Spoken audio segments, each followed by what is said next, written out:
তাহলে ইসলাম হলো মূলত তিনটা জিনিসের সমন্বয়ে ঈমান হয়। কয় জিনিস? তিন জিনিস।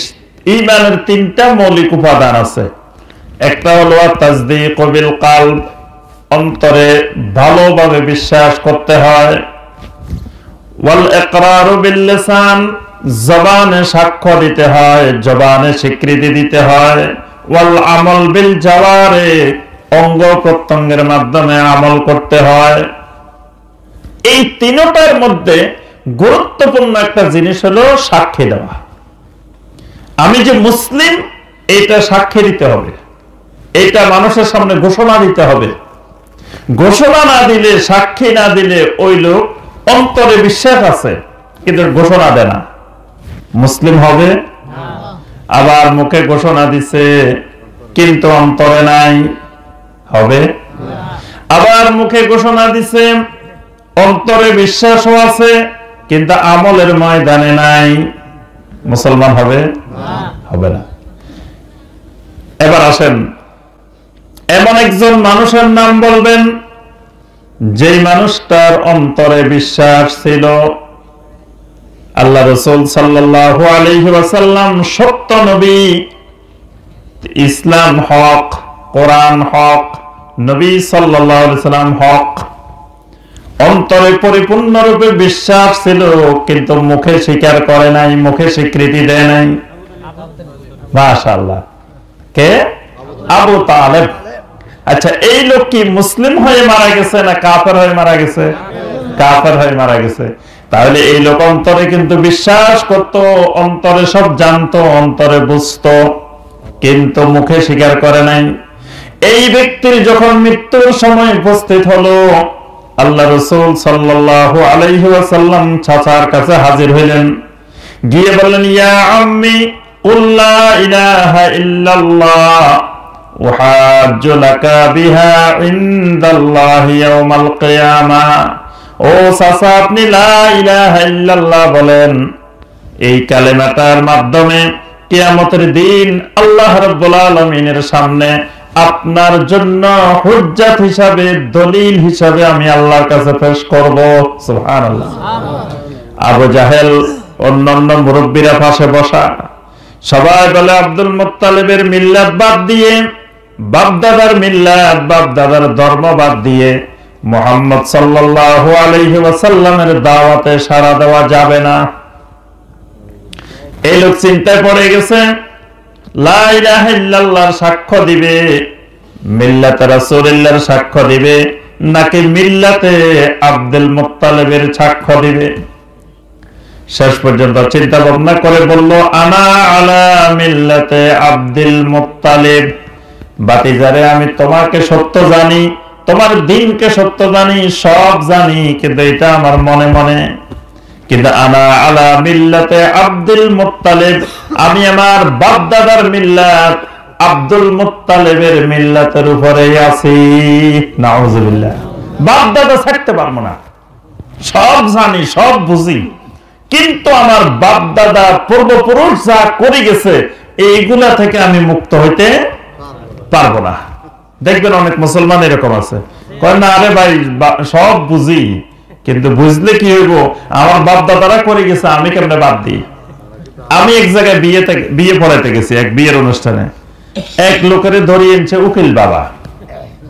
তা আমি বললাম, উকিল বাবা আবার কি, মেয়ের বাবা নাই নাকি? কয় না, বাবা আছে। তো বাবা থাকলে আরেকজনের বাবা বানানোর দরকারটা কি? এক বাপ আছে, আরেকজনের জোর করি আনি। আমি কে নাউযুবিল্লাহ, বিয়ের সময় তার মারে আরেক জায়গায় বিয়ে দিয়ে দিচ্ছেন, কেমন কথা? আপনার মেয়ে বিয়ে দিবেন, এই জন্য কি আপনার স্ত্রীও আরেকজনের কাছে বিয়ে দিয়ে দিতে হবে? আরেকজনের বাপ বানায় দিয়ে দিচ্ছেন। নাউযুবিল্লাহ, কত বড় জাহেলিয়াত! নিজের বাবা জীবিত, নিজের বাপ আছে, আরেকজনকে বাপ বানায় দিচ্ছে, কয় এটা উকিল বাপ। উকিল বাপের নাম দিয়ে পরবর্তীতে এই বাপের সাথে আর পর্দা করে না, কিচ্ছু করে না, বাপের মতো মনে করে। ইসলামে একটা হারাম জিনিসের জাহেলিয়াতের প্রবেশ। আমি বললাম, ভাই আপনারা তো আহলে হাদিস, আপনাদের আবার উকিল বাপ আসলো কোথা থেকে? এটা হয়তো যারা বেদাতি, যারা দিন বুঝে না তাদের হতে পারে, আহলে হাদিসদের মধ্যে আবার উকিল বাপ। কয় না শায়েখ, আমাদের বাপ দাদারা এইভাবে করে এসছে। নাউজুবিল্লাহ। তো বাপ দাদাই যদি মানেন, আপনি আহলে হাদিস হলেন কেমনে? আপনি যদি বাপ দাদার অনুসারী হন, আহলুল হাদিস মানে আহলুল কোরআন ওয়াস সুন্নাহ। যে আপনি কোন ব্যক্তির অন্ধ আনুগত্য করেন না, বাপ দাদার অন্ধ আনুগত্য করেন না, সমাজের রসুম রেওয়াজের অন্ধ আনুগত্য করেন না, আপনি শুধুমাত্র কোরআন আর সুন্নাহর অন্ধ আনুগত্য করেন, এটার নামই তো আহলে হাদিস। তা আপনি যদি বাপ দাদারও অনুসরণ করেন, তা আপনি আহলে হাদিস হইলেন কেমনে? এরকম দেখবেন সমাজের অসংখ্য রসুম রেওয়াজ প্রচলিত, বললে শেষ পর্যন্ত একটাই জবাব, যে আমাদের বাপ দাদারা এভাবে করে আসছে। মানুষ মারা যাওয়ার পরে 4 দিন পরে খানা দে, 10 দিন পরে দে, 40 দিন পরে দে না, এরকম আপনাদের এদিকে মনে হয় দেয় না?